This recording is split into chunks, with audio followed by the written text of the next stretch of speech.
Apologies for a little bit of delay. We are gradually working to try to figure out how we're still in this COVID moment of doing both in-person events and folks on the Zoom and getting all the IT set up, which is an excuse for the delay, just an excuse. But also, when we get to the Q&A, I'm going to try to ask questions and just make them succinct, and I'm going to try to speak into here so that the folks on Facebook can hear them okay. For those of you who are watching on Facebook, thanks for joining. If you can't hear, please throw something in the chat and we'll figure out, because you're our only window into the larger world. So thank you. Do we have a flag here? Why don't we start with a Pledge of Allegiance, if we could? I pledge allegiance to the flag of the United States of America and to the republic for which it stands, one nation, under God, indivisible, with liberty and justice for all. So thank you all so much for coming. I've stopped counting town halls. I know we're over 50, but we try to do a mix of sort of broad, open, everything going on, and topical ones. And given as I was just in Glasgow, thought we'd do one just specifically about climate change. If you have other questions, obviously we'll cover them, but try to be focused on stuff that's top of mind and important right now. I want to sort of walk through how we got to Glasgow and some takeaways and where I think we are going forward. The updated IPCC report, this is the report that's done every 5 years. They do a big comprehensive report. The last one, you may recall, the authors got the Nobel Prize. Came out, I guess, the beginning of the summer. And you have to read these carefully because they're all couched in very scientific language. But a lot of the mays became wills, if you will, in this very scientific language. It's big, it's thick, it's meaty. My big takeaways from it were, number one, that at some level nothing has changed. And that's in the sense that the science gets more and more settled. There is no question about that man-made global warming is a real thing. And there is no question but that if we get to over 1.5 degrees of warming, we are triggering completely irreversible changes in our planet. Irreversible meaning like you will never see glaciers in Glacier National Park again. Irreversible like these wildfires in the forest we're used to are gone. Irreversible like sea level rise is unprecedented. And this report said that we are now at 1.1 degrees. We're getting close. It's actually worse than that, because what the report actually says is that we're at 2 degrees, but that we have, because of the soot we've released into the atmosphere, which acts like a blanket, we've generated 0.8 degrees of cooling. And the CO2 stays in the atmosphere for a long time. The soot goes up and then it settles down. And it's called a forcing chemical. So it forces cooling for a short period of time, and as it drops out, it will cool down. And so we are sitting here right now having already overshot. And I'll get to that. It's solvable, but you need to understand the scopes of this. The last time that CO2 was as high as it is right now in the atmosphere, sea levels were 15 to 25 meters higher. That's 50 to 80 feet. And there is absolutely no question among any scientists that we have already locked in that amount of sea level rise. There's a debate about the timing. And I think the best guesses are that we have somewhere, measured in centuries before we have that level of sea level rise come, because it takes a while, but that we've basically locked in 2 feet of sea level rise by mid-century. Now, to put that in context, if you ever traveled to Louisiana, at 2 feet of sea level rise, Louisiana south of I-10 is gone. At 2 feet of sea level rise, Miami Beach is gone. At 2 feet of sea level rise, lower Manhattan is gone. This is locked in by mid-century. This is within the lifetime of existing mortgages. And I'm going to become more uplifting, but but this is what's in the IPCC report, right? So this is the reality where we sit. So first, what does that mean for what we're doing in Congress? And I give President Biden a lot of credit that he came in with, I say this with no hyperbole, a more thoughtful and robust approach to climate than any president we have ever had. The plans that he gave us in Congress, he said, this is my agenda, this is what I want to get done, was, I think, for the first time a set of plans that was consistent not with what somebody thought was politically possible, but with what was scientifically necessary. And it set out goals of doing things like getting rid of fossil fuel subsidies. By the way, we subsidize the fossil fuel industry in the United States by $650 billion a year. That's almost as much as we spend on national defense. It's more than we spend on Medicaid. That's a lot of money. So it had phasing that out in there. It had programs to get 1,000 gigawatts of new clean generation deployed by 2030. To put that in perspective, the total generation capacity of the United States today is 1,000 gigawatts. So this is it would have been a transformative investment both to retire existing generation and to provide the resources to bring new clean generation forward as we electrify our vehicles. And by the way, there was also enough money to put in about 500,000 electric vehicle chargers. Lots of money for transmission. I could go on and what's in there. The president can request laws, but the president can't make laws. Anybody who wants to sing Schoolhouse Rock, feel free. And so he gave that to Congress, and he said, I want to do this on a bipartisan basis as much as we can. And so the first draft of that became the bipartisan infrastructure framework. He, of course, had some other pieces in there as well. And it is unfortunate. I don't think any of us want this to be true, but it is the reality that if you're prioritizing bipartisanship, climate tends to fall by the wayside. And so we got some meaningful climate pieces in the bipartisan infrastructure package. We got enough money for, depending on how you do your math, maybe 40,000 electric vehicle chargers, some money for transmission expansion. I was pleased that one of the first bills I wrote when I got into Congress was to deploy grid energy storage technologies so that as renewables go up and down, we have something to load level that can absorb extra when it's here and discharge when it's not. And that came through. We got about $1 billion in there to deploy grid energy storage, which is really cool, not least because it uses a lot of technology out of Argonne National Lab. Also got the Clean Industrial Technology Act, which is to deploy technologies in hard to decarbonize industries. Because we don't know how to make steel without coal. We don't know how to make fertilizer without natural gas. We don't know how to do air travel. Up until this week, I got to fly in the first 100% sustainable fueled air flight this week. But we don't know how to do those without jet fuel. And so we've got another $500 million in there. So those things were in there. So it's meaningful stuff. But the bulk of the climate provisions were moved to the Build Back Better Act, which we've now passed in the House and are trying to get through. And when we went to Glasgow, we had that in place. The Build Back Better Act, in order to get things through the Senate, and this is boring. If you fall asleep right now, I understand. But under the rules of the Senate, there are a handful of ways where you can do things by majority. You can either be appointing Supreme Court justices, as we've seen recently. That was a rule change made by Mitch McConnell. You can be appointing lower court judges. That was a rule change made by Harry Reid. Or you can be making changes to the budget. That was a rule change made by Robert Byrd. All of those are rule changes meant to get around the fact that as we sit here right now, the United States Senate is completely committed to the prospect that our children and our children's children and our grandchildren's children should inherit a filibuster that is just as safe and robust as the ones that we bequeathed, that our parents bequeathed to them. And so we're stuck with that for the time being. I mention that because in the bipartisan bill, we could do policy. In the Build Back Better, we can only do budget changes.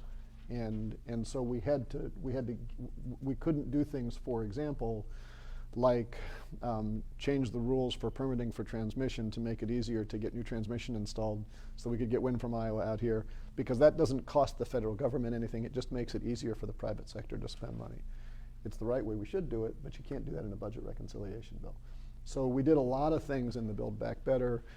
We provided a lot of tax credits for things like transmission, like solar panels on your roof. If you buy an electric vehicle, you can get up to a $12,000 tax credit, which is a big deal. And by the way, we also changed the rules to make those tax credits fully refundable, which means that even if you don't have taxable income, you can still take advantage of that credit, which is a big deal to make sure that everybody can take advantage of these, not just folks who have taxable income or can afford to wait until their taxes are due.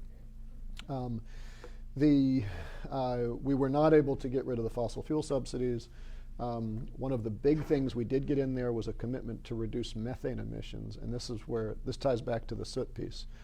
Methane, when you release it into the atmosphere, is 84 times as potent a greenhouse gas as CO2. And it's the same chemistry, basically. It's transparent to sunlight, and then sunlight hits the earth, turns into heat, bounces back, and then the little methane molecule, the same way as CO2, vibrates and absorbs that heat. This is chemistry for you, but methane is much more potent. And so if we reduce methane emissions, methane is natural gas, it's a leak, you turn on your stove, you smell something leaking out. Cutting down on those, every ton you reduce is the same as taking 84 tons of CO2 out of the atmosphere. What that means is this commitment to reduce methane emissions in the US by 30% is the climate equivalent of taking every car, truck, bus, ship off the road in the United States. It's a really big deal. So in the same way soot is a short-term forcing chemical that makes us cooler, methane is a short-term forcing chemical that makes us warmer. And so by taking that out, we basically buy ourselves time to make that transition. There's, of course, a lot of other things in the Build Back Better that are unrelated to climate. Things like expanding child care credits, giving seniors access to hearing aids for the first time, making sure that no one spends more than $35 a month on insulin. I can go on and on, but the single biggest line item in the Build Back Better is this $550 billion over 10 years for climate-related provisions. Remember I said we subsidize the fossil fuel industry by $650 billion a year? That means that we're now almost a tenth of the way to a level playing field. Nonetheless, it's progress. And it will be the biggest climate bill ever passed by the House. We'll reduce CO2 emissions by about a gigaton, which is 30 to 40% by 2030. It's not enough, but it's the most impactful thing we've ever done. Now we got to get it through the Senate at this point. So now fast forward to Glasgow. When I got to Glasgow as part of about a 22-member delegation, we had not yet passed the Build Back Better, but we had the framework of it done. We had just passed the infrastructure bill, and it was wildly different than when I was in Madrid on the delegation 2 years ago. When we were in Madrid, the entirety of the federal government that was there was the 12 of us who flew over from the House. In this one, there were 22 members of us with the Speaker's delegation. There were probably another 20 members from the Senate. John Kerry was there, Gina McCarthy, Pete Buttigieg, Michael Regan. There was a large, large U.S. contingent, and it was, in many ways, just such a relief, because some of you have heard the story. When I was in Madrid, this European parliamentarian pulled me aside and said, I just want you to know that in our experience, really bad things happen when the United States doesn't lead. And it has a lot of depth and meaning, but that was the point we were at in Madrid when we were not there with the United States actually being involved in the process. So now we're back in, we're there, we're explaining what we're doing. John Kerry was just absolutely masterful in managing all of the nuances and articulating it. I don't know when he slept, but it was neat to be working with him and seeing what he was doing. A lot of what was committed to at Glasgow was, at broad level, I think it has a lot of parallels to what we did in the Build Back Better, in the sense that it was the most ambitious commitment ever made and is not enough. If you add up all the commitments made by everybody at Glasgow, it would keep warming to about 1.8 degrees. Remember, we got to stay under 1.5. That's also a bigger commitment than anybody's ever made, so it's a big deal. There's a global methane pledge that very much mirrors the methane pledge that we've done here, which was part of the negotiating process and done for the same reasons, that scientifically we got to offset the soot, and this is the only way we get it done. There was finally a commitment on the accounting, which was my primary issue that I was focused on. Sorry, did you say I need to speak a little louder? Sorry. The accounting was a really big issue, because when every company, whatever, says, I'm going to reduce CO2 by this much, if I'm claiming to reduce CO2 because I'm building a wind turbine that's going to make clean energy, and you're claiming to reduce CO2 by taking the power from my wind turbine and making steel, we're double counting. And there's an accounting problem there. And so there was a broad framework that's been taken 7 years that we finally have the structure of a framework on accounting. There was an effort that's not yet completed. We punted to 2023, but made progress on loss and damages provisions, which is to say, what do you do for Bangladesh? That, as Secretary General Gutierrez put to us, there's less water coming from the rivers and there's more water coming from the ocean, and they don't have the budget to deal with either. And so there's this structure that's been haggled over for a while of the developing world providing $100 billion a year, the developed world providing $100 billion a year to the developing world. We made progress, but it's not complete. But it was progress nonetheless, and significant progress. We've got to keep going. Like I said, hugely ambitious. This is an international framework. we can't tell the Indians to do any more than the Indians can tell the Chinese to do any more than the Chinese can tell the Mexicans what to do. But we all go there, we agree on it, and now we have to go back and get it done. And that was both the sort of the sadness and the optimism of it for me, because we were sitting there as the people who were there in Madrid, as the people who are now there in Paris, as the people who were finalizing the Build Back Better, saying we commit to do this, and we're proving it by the fact that we're going to vote on this bill next week. And they were really happy that we were there. And at the same time, you realize that they follow our government really closely, because the follow-up question was always, that's great, where's Senator Manchin? Like, oh, you've heard of that guy? Shortly followed by, your last president pulled out of the Paris Accord. Who's to say that your next president will stay in? Can you get through the Senate with the filibuster? What happens if you have a political change in control?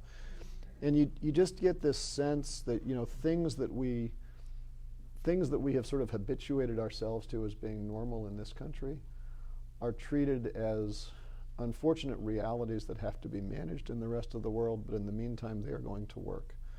And I was chatting with some friends that the rest of the world views the United States on climate sort of like the way that we view the Saudis on women's right to drive.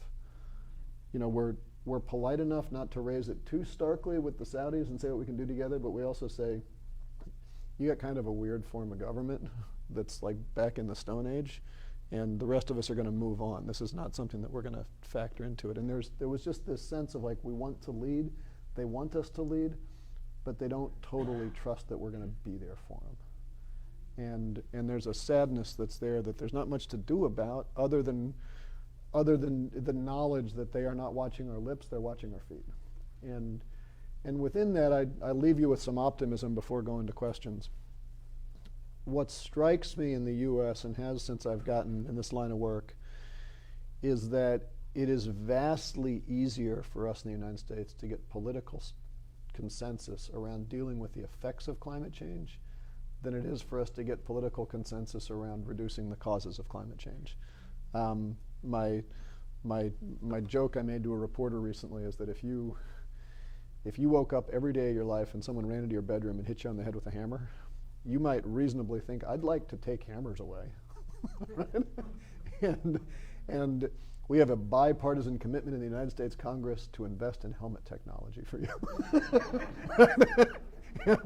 And that's kind of the reality, right? We can get a whole lot of support for saying, remember what I said, New Orleans south of I-10 is gone with 2 feet of sea level rise. We can get unanimous support for boosting the levees on the Mississippi River, for protecting that area. But to reduce the CO2 emissions from the Gulf Coast, that's going to be tough. Now get to Glasgow. We had banks, primarily US banks, representing $130 trillion of capital, who made binding commitments to reduce CO2 emissions, to provide money all over the world to reduce this. And we were being beat up, politely beat up, but beat up by our international partners for saying, we are so delighted that you have all this money, but your money wants to invest in investing in solar panels in Bangladesh, not investing in seawalls in Bangladesh. Your money wants to invest in energy efficiency upgrades around the world, but you don't want to invest in protecting wildfires around the world. And it was exactly the opposite, right? And so we're sitting there with this sort of recognition that, we have this great economic cloud of the United States. We have some skepticism right now about our government, but we are still the world's leader. And our private sector is out there going through and doing the things because they know it makes money, because they know they can make money by lowering CO2 emissions, because they get what I've been saying for a long time, that there is no conflict between your wallet and your morals, even though we frame this as a conflict domestically. And I close with that to leave it on you that if any of you go home today and say, well, I'm so delighted Casten's here, he'll take care of it, you've missed the point, because we're all in this together. Right, and it's on all of us to figure out what can we do in our own homes, in our own, our purchases we make, and the larger whatever civic groups we're a part of. How do we get them engaged? Because it's going to take your churches, your Boy Scout troops, your Rotary clubs, your unions, whatever you've got to get everybody together and doing this. So we're all in it together, and I come away cautiously optimistic, but we ain't done. So thank you, and let me stop talking right now and open the floor up to questions. And again, try to keep it a little bit short, and then I'll try to repeat it so that the Facebook people can hear us. Go ahead. Can you just, this wasn't going to be my question, but since you brought it up, can you just explain the history of why we subsidize oil and gas companies? Just where it started? Sure. I understand that we do it. I don't get it because they make gazillions of dollars, but can you Sure. explain the history of it so that maybe we can understand? Yeah, sure. So the no. It's I'm trying to think of how to say this succinctly. There's this fascinating conversation I was getting into with a lot of people over, all in Europe, where we were sort of talking about the fact that democracy, as we think of it right now, our not like Athenian democracy, but democracy as we have it, was sort of come up with more or less contemporaneously in England and France and the United States. In England and France, the land was already totally settled, and they had to come up with an idea of democracy that was essentially around how do we allocate resources that are already sort of gobbled up by people. In the United States, for some genocidal reasons, to be honest, the land was kind of all open, right? And so we developed a set of rules that said, we're going to write the rules of democracy in a way that, number one, assumes that we have infinite resources, and number two, rewards the development of those resources. Because if we're going to feed and grow this growing population and give quality of life, we want to incentivize this. And so we have a whole set of structures. The Homestead Act was something saying we want to incentivize people to develop natural resources in the United States. And to be fair, like if all you've ever had for energy is a mule, oil's pretty awesome, right? A steam engine's pretty great. It got the drudgery out of so many lives. But so we created this whole set of incentives to accelerate the development of domestic resources in the U.S. And I would submit to you that was the right policy tool for that time. But once you create those subsidies, they have a way of persisting, right? And I think it's true in any political environment that people who know what they have to lose are always much louder than people who don't yet know what they have to gain, right?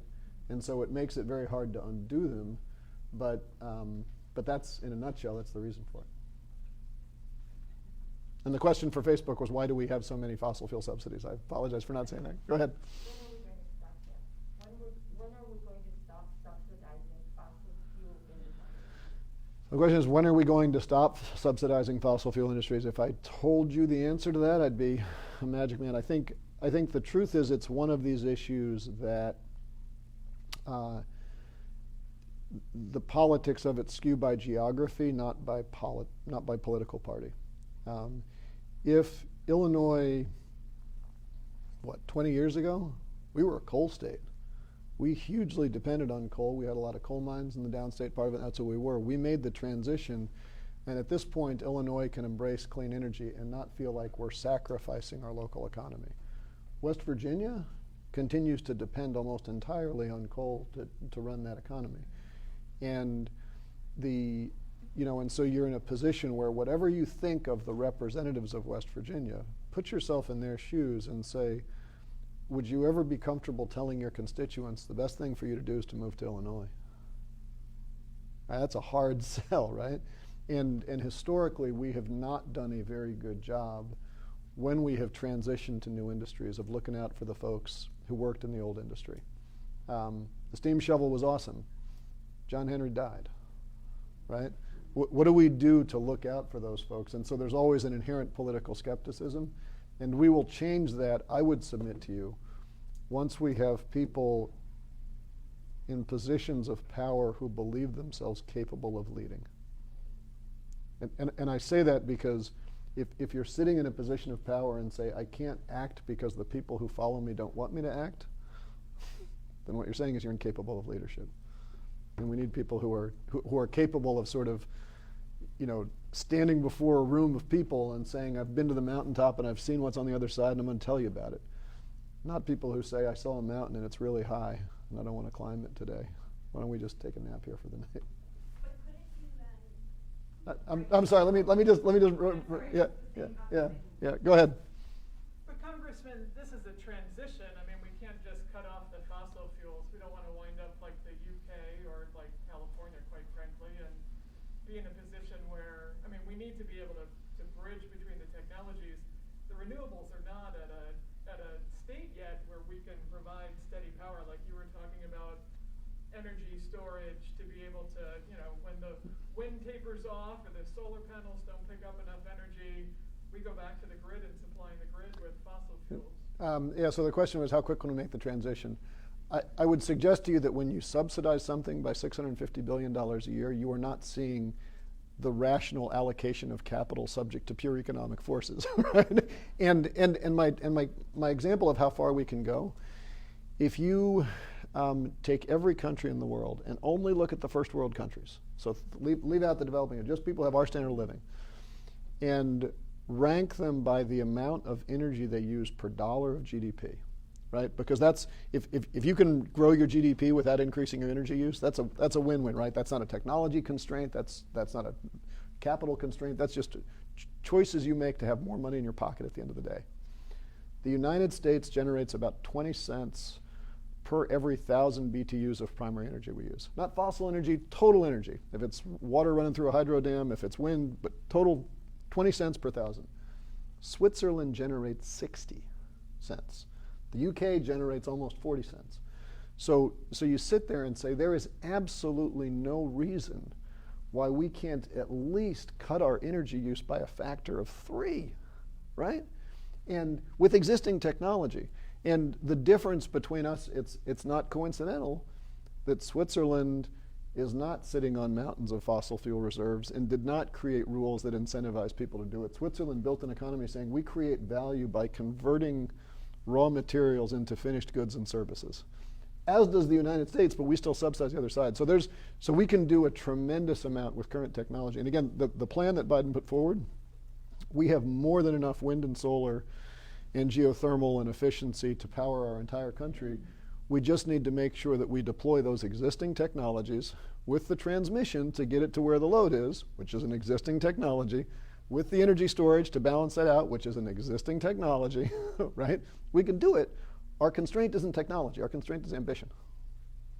Yeah? Yeah, I would just want to comment on the lady over there, and that is right now there's a 20 megawatt, now that's not very big, battery storage facility in Marengo that's been operating for about 2 years now, and there's 2 different 250 megawatt storage facilities being built in California right now. So Yeah. it's going on right now. Yeah, no, you're saying it's going on. I mean, I'll just give you a quick anecdote from my I'm just prior. saying to manage our expectations, it's still a transition. We don't have the infrastructure in place yet just to do a full cutover. Well, We need to. yeah. So the question. So again, for the Facebook people, do we have the infrastructure in place? I continue to maintain we're constrained by ambition. When the New Deal was passed, there was a recognition that electricity was awesome, right? It drove literacy rates up, made your life better. There was also a recognition that it was simply never going to be cost effective to electrify rural America because you had to build wires all the way out, to reach one home at the end of the farm line, whatever. So we did the Rural Electrification Act. The Rural Electrification Act electrified 80% of rural America in just 10 years. We're now sitting here saying, could we deploy existing technologies to decarbonize our grid in 10 years? And I would submit to you that we can. Yeah. So I'm wondering, because our federal leadership is so unpredictable, and because of where we've been, I mean, I'm looking forward, I hope we can maintain a commitment to Paris and world leadership, but what is the probability of being able to solve for climate in the U.S. with just private sector and local government and state government? Do we need the federal government to continue? Because when Trump pulled out of the Paris Accord, there was a mass movement to, we're still in. I don't know how effective that was, and is it possible? Because I work in city government, and we just can't sit there, we couldn't sit there and wait for the federal government, and we're scared. Yeah, so the question was, how much can we do without federal leadership? The good news, and this frankly goes to your question as well, is that the private sector is already going there, and they're going there for purely economic reasons, right? If you put a solar panel on your roof as an individual, the one thing you know is that you're not paying for electricity tomorrow, right? And that's one less expense you've got, and we can talk about did you get an acceptable return on that investment, but once you build that, and we're building them at ever faster rates, the coal plant shuts down. And in fact, the reason the coal fleet has gone from 50% of U.S. power generation to less than 30% today is because it ain't economic, and it's getting shut down. Electric vehicles were 20% of all new vehicle sales. I'm sorry, 10% of all new vehicle sales in the U.S. last quarter. The quarter before that, they were 2%. And people are buying them, A, because they're fun to drive, but B, because then you don't pay for gasoline anymore. Same issue, right? The question is, will the private sector move fast enough, right? Because they're moving in that direction.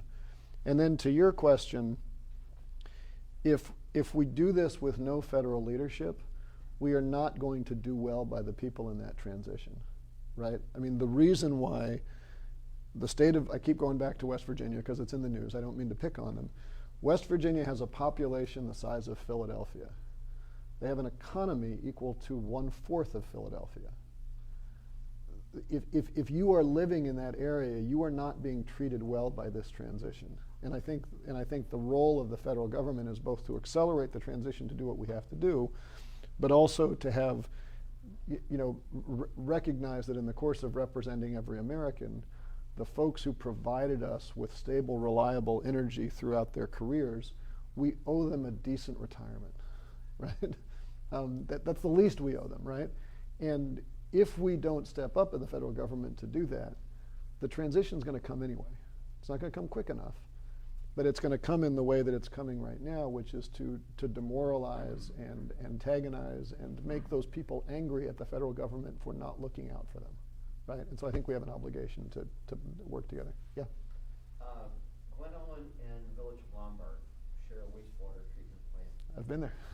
And we are starting the process of trying to make that energy neutral like they've done in Downers. Mm-hmm. Is there someone in your office that we can contact or work with to tap into the infrastructure funds that have been made available now? Yeah, so the question is, can we make the Glen Ellen Lombard wastewater treatment plant carbon neutral? Yes, Laura Schock here, raise your hand. Right. And would love to chat with you about that. There's funding the infrastructure. The other thing, and this applies more broadly than just climate, we changed our rules last year in the House to bring back, I can't use the E word, community-funded projects. With the idea being that who better knows the needs of the community than the folks who represent the community. Okay. And so if you've got projects identified, bring them to our office. The more engineered, the better, right? Because we want to be able to go out and in the next appropriation cycle saying, okay, we have a specific project, we're going to request it, we're going to get it in. But that's the type of thing, if you can get it done, we'd love to help you with. Great. Yeah. On the Build Back Better program, it had the production tax credit, investment tax credit for solar and wind, and then you have the proposed investment tax credit for energy storage. I've seen it, being pitched over many years. I don't hold my breath anymore, but what's the probability from your perspective of that actually passing? And if so, will it just be a tax credit, or will there be a direct pay portion? Yeah, so the question is, what is the probability of broadly the clean energy tax credits and the Build Back Better passing? We are a little bit in the House right now in a position of looking to the other side of the Capitol and watching for a puff of white smoke or black smoke from the parliamentarian's office and Mr. Manchin's office. So we're speculating a little bit, but the question is really what will pass the Senate and then come back through. And the handful of things that I'm hearing are potentially may not make it through. The Manchin's office is concerned about the expansions of family and medical leave we made. I hope we talk him out of that. I think it's a good thing, but he's got some concerns about that. Manchin has raised some concerns that we have in the tax credit for electric vehicles, we provide it's an extra about $4,000 tax credit if your electric vehicle is made in the U.S. with union labor. And he has suggested he'd like to take off that kicker, which would mean that you'd only get a $7,000 tax credit, not the full $12,000 that you could get. I hope we talk him out of that. I think that's bad for the people of West Virginia, to be honest, but nonetheless, that's in play. And then we are waiting to hear from the Senate parliamentarian whether some of the rules we made to immigration policy will survive. We tried to provide a path to citizenship, a path to work visas for folks, and we're still waiting to hear how the parliamentarian's going to roll on that. I'm not, and then the other, we're still fighting. Last I heard, I think the methane provisions are going to survive. There was some pushback, but I think those are going to survive. I'm not hearing much else that's in flux, so I would expect that all the other, the wind, the solar, I'm not hearing anybody push back on those, and all of those tax credits there are subject to the refundability piece, which means that what you said was direct pay, but this idea that if you're eligible for a tax credit, you should be able, if we think it's in the federal government's interest to give you $1,000, we shouldn't care whether we give that to you as a cut in your taxes or as a direct cash payment. But we allow more people to benefit. So I'm pretty optimistic those will survive. I'm hoping that the Senate acts before the end of the year. I don't hold my breath waiting on how quickly the Senate can act, but I'm hoping. Yeah. In all this discussion about energy, I haven't heard you use the word nuclear. And we have a lot of nuclear expertise here in Illinois. And you mentioned the French. I believe they get a majority of their electricity from nuclear plants, which are smaller than the ones we find here in the U.S. and safer because of that. Yeah. What is the federal position on nuclear energy? Yeah, so the question was, what are we doing on nuclear? I didn't mention how nerdy do we want to go. One of the provisions that I'm particularly proud of that's in the Build Back Better, which so far seems to have sailed into the radar, because this is one I warn you, you'll fall deeply asleep before you get to the punchline. But it's an expansion in the Loan Program Office Authority, which is a part of DOE that's designed specifically to provide lower cost credit to bring early generation technologies out into the market. And Jigar Shah, who runs that office, is doing a whole bunch of stuff with modular nuclear. And the piece that we've done with it is to expand their authority, but also get rid of some of the ways that they calculate the credit costs. Because the way it's structured right now, the idea of it is to give access to cheaper money. And in practice, it doesn't work out that way because of some of the ways that we score it. There are accounting reasons, but I'll not put you to sleep on that. So that if we get it done, I think could make a big deal for nuclear. With respect to what the policy of the U.S. is on nuclear, I think in general there's broad support for nuclear energy. There certainly is from my office. The practical reality we're at is that the private sector in the United States has absolutely no experience building a nuclear plant that comes in on time or on budget. And the result is that there's just a real reluctance for private capital to flow into, even if we had a new technology today and said this technology solves all the problems, it's going to work, the private market's going to be saying, well, yeah, I heard that before. So I'll tell you what, you build it. And once you've had it running for 5 years and it finished on schedule, I'll think about coming on the back end. So a lot of the push right now from a policy perspective is saying, how do we make sure that the existing nuclear fleet remains safe and operational as long as we can, and manage the relicensing. And then how do we make sure that we provide the incentives to provide federal money to de-risk the new technologies that are coming out? You continue to invest in defense mechanisms that have come in over budget and late, some of which are ships that are nuclear powered. Well, true, but true. I didn't say that the federal government is unwilling to go over budget. I said that the private sector is unwilling to go over budget, and there's that piece. The other thing that I've been pushing for on the nuclear side, although it's broader than just nuclear, but we had this bill, the Energy Price Act, and I'm still trying to get the Federal Energy Regulatory Commission to take up a hearing on this, which, as some of you know, I kind of made the Federal Energy Regulatory Commission sexy over the summer. I did a thing. We did a whole campaign to draw attention to the Federal Energy Regulatory Commission, which consisted of me singing on the floor of the House with some lyrics from Fergie, who of course wrote the song "Fergalicious" about the Federal Energy Regulatory Commission. You know the song. Anyway, we got some attention. But one of the things that we were pushing on there, to your question, is that the challenge with clean energy, whether it's solar, whether it's wind, whether it's geothermal, whether it's nuclear, is that it eats its own investment thesis. And by that I mean that you build an asset onto the electric grid. That asset has basically zero marginal operating cost. And it's selling into a market where the price is set by the highest marginal operating cost generator. And so as you bring, when you put a solar panel on the grid, that solar panel will run every hour the sun is shining, right? It doesn't matter what the price of power is because you're cheaper. Ditto for wind, ditto for geothermal, ditto for nuclear outside of your refueling cycle for the most part. And the result is that we've seen wholesale prices fall, which is a good thing, right? Clean energy is cheap energy, and we're getting wins across the board. But now you've got the nuclear fleet, like in Illinois, where people are saying, I can't justify putting up the money for a 5-year refueling cycle because I don't see enough forward revenue in the market to justify the return I want to get on this.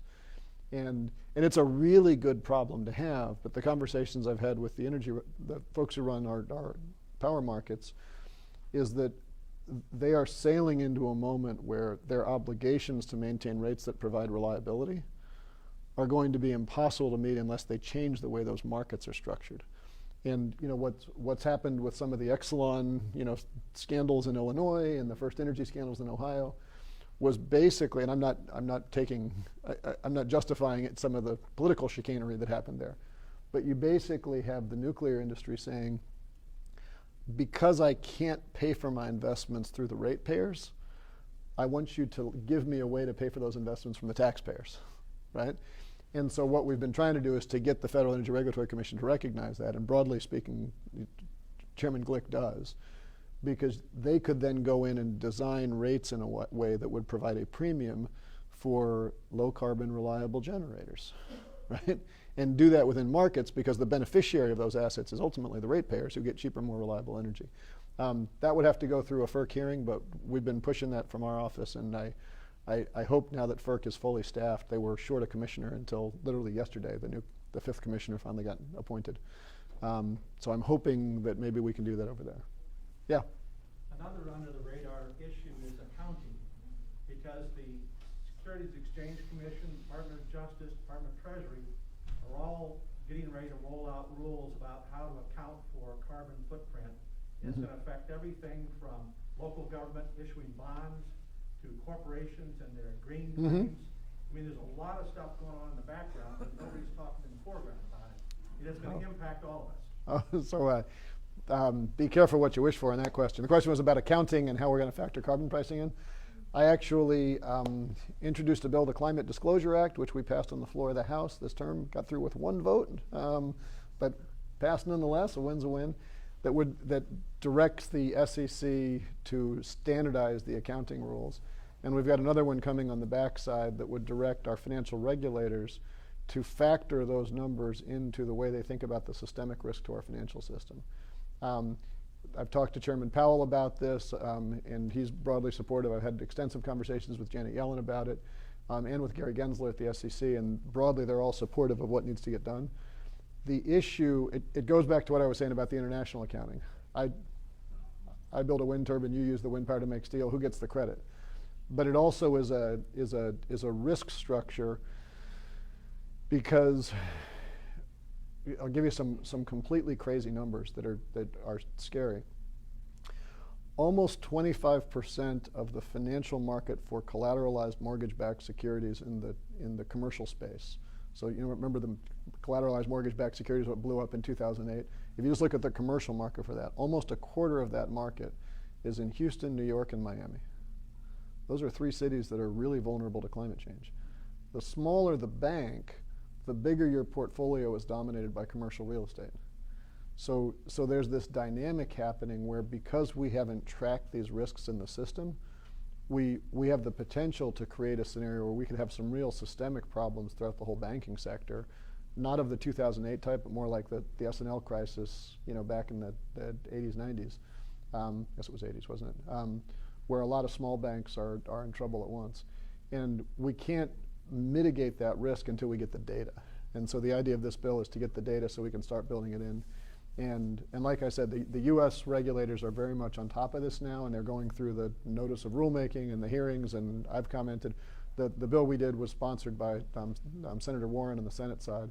They haven't passed it in the Senate because the Senate doesn't like to pass bills, but we've got it working through executive order right now. The point is, it's almost silent in the bigger marketplace. I mean, yes, it's all going on in Washington, but for the bigger marketplace, we're not hearing a lot about it. Well, I guess I disagree with you that it's not happening in the bigger marketplace, and I say this because since introducing the bill and getting it passed, a lot of banks come and talk to me. And what's been interesting is that the banks are to some degree agnostic. They lend money. If they get a return, they're okay. It's, they would prefer not to have a bunch of disclosure, but they're okay. The asset managers, the people who manage your 401k, the people who manage money for the insurance company pension funds, those people are really, really care about this, and they're watching a lot of it. And what's been interesting is a lot of them are independently. One of the big asset managers was showing me this analysis where they have done a very granular map of the United States that says, number one, where is the climate risk concentrated? Where are the benefits going to happen? Who are the people like Illinois that are building out all the wind or building the electric vehicle charging stations are going to benefit from this?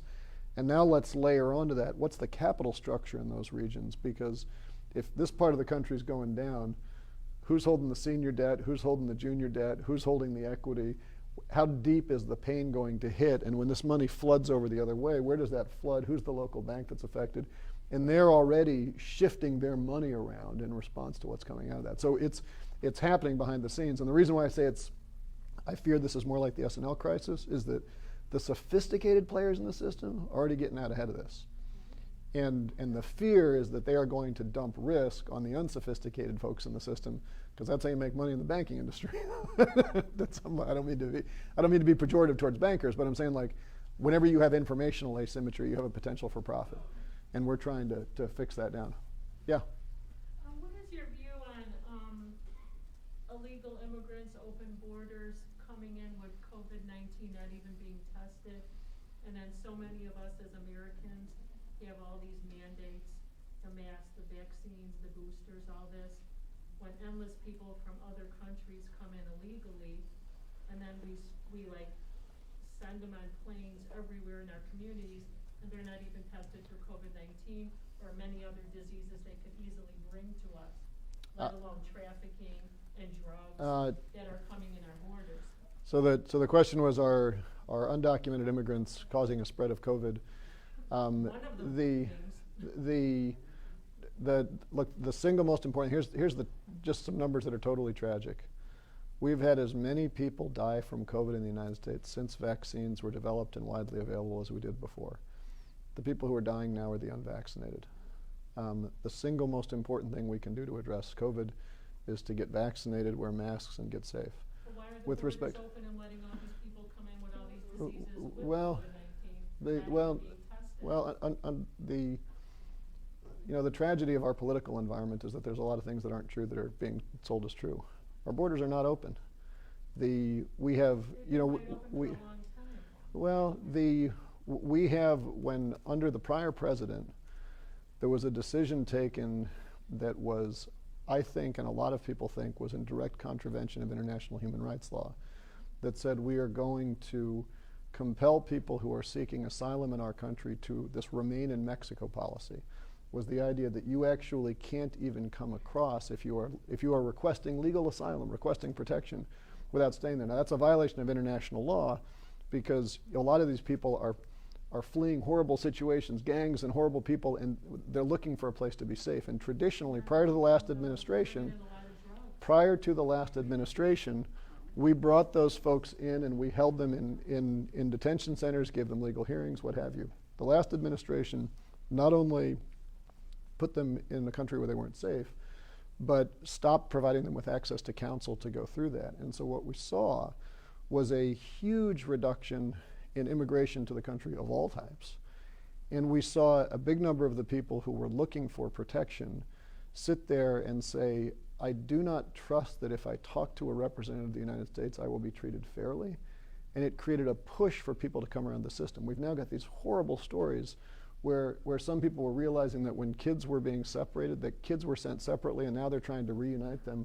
We have this narrative that we have massively open borders simply isn't true. And if you go to the borders, you see these heartbreaking stories. clearly we have to have, we have to have territorial integrity. That's not the question. We have to screen people.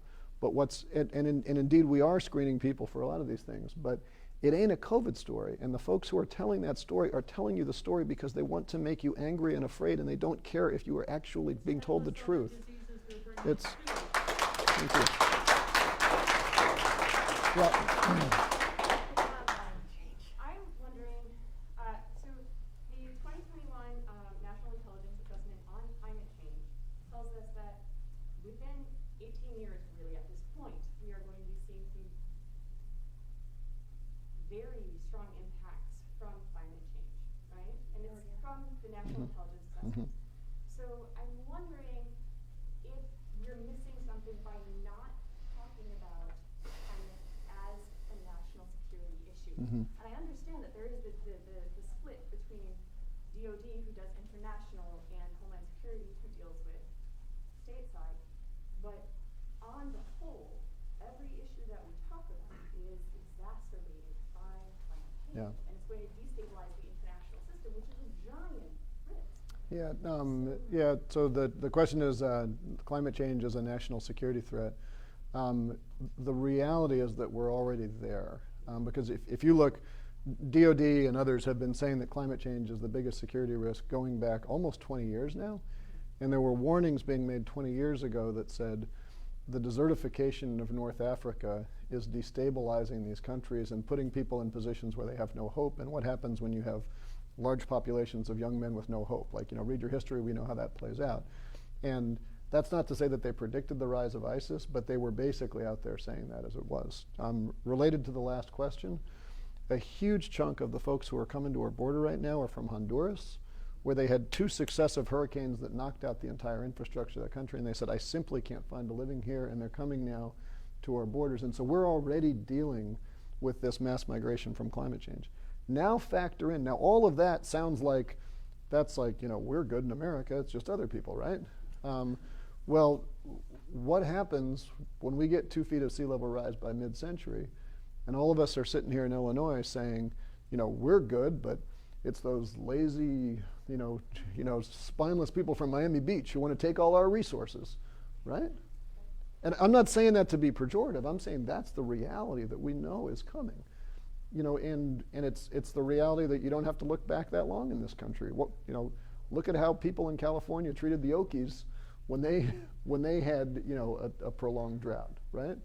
And so we know that those things are coming. You are absolutely right that for people who are primarily concerned with national security, you can talk about climate change purely as a national security risk and never get beyond that. And Jim Woolsey, who was the head of the CIA in I guess was it Clinton or Bush, I forget which administration, but he's been saying this for years and pushing out. And there are folks who think a lot along those lines, but it's I don't know that I have any great insight beyond that. It is a very real issue, and it's on us right now. And when it hits, you don't really notice, because what it feels like is a conversation about border security. It doesn't feel like, well, this is caused because of that thing that we knew was going to happen. Congressman, we have time for one last question for your All right, so who has the best question? All right, purple here. Obviously, one of the biggest challenges with climate change is getting different governments to interact on an international level. Yeah. Are there any incentives in the Paris Climate Accord for other governments to make these changes, or no? Yeah, so the question was about how we get international cooperation. It's a fascinating, long question, I guess, sort of at the crux of international law, right? The conversation a minute ago about, if the United States violates international human rights law, who holds us accountable? And the answer is it's our own conscience that holds us accountable at some level. Either we're a signatory to these agreements and we demonstrate that we care about them, or we don't, but there's nobody who's got enforcement authority. The structure within Paris and Kyoto and and all of the COPs. This was COP, Conference of the Parties 26. So this is the 26th time we've gotten together. Had we structured those agreements to say a decision made at the COP will be binding on all the signatories to the agreement, but we haven't yet decided what the decisions are, we never would have gotten very much global participation, right? So the structure of those frameworks is that we make large public commitments to things. And then we go back, and when we come back at the next COP, we're essentially held accountable by, you made us some promises. Did you go get it done within your government? So there's a framework of sort of not legally binding commitment, but socially binding commitment, if you will. And I would, is it perfect? No, but I give you Winston Churchill's great line that democracy is a lousy form of government, but for the alternatives. Right. Well, hey, I know that was the last question, and I realize we have a ton more, but thank you so much for coming, for being engaged. It is always such a pleasure. And here's to 50 more of these in the not too distant future. Thank you.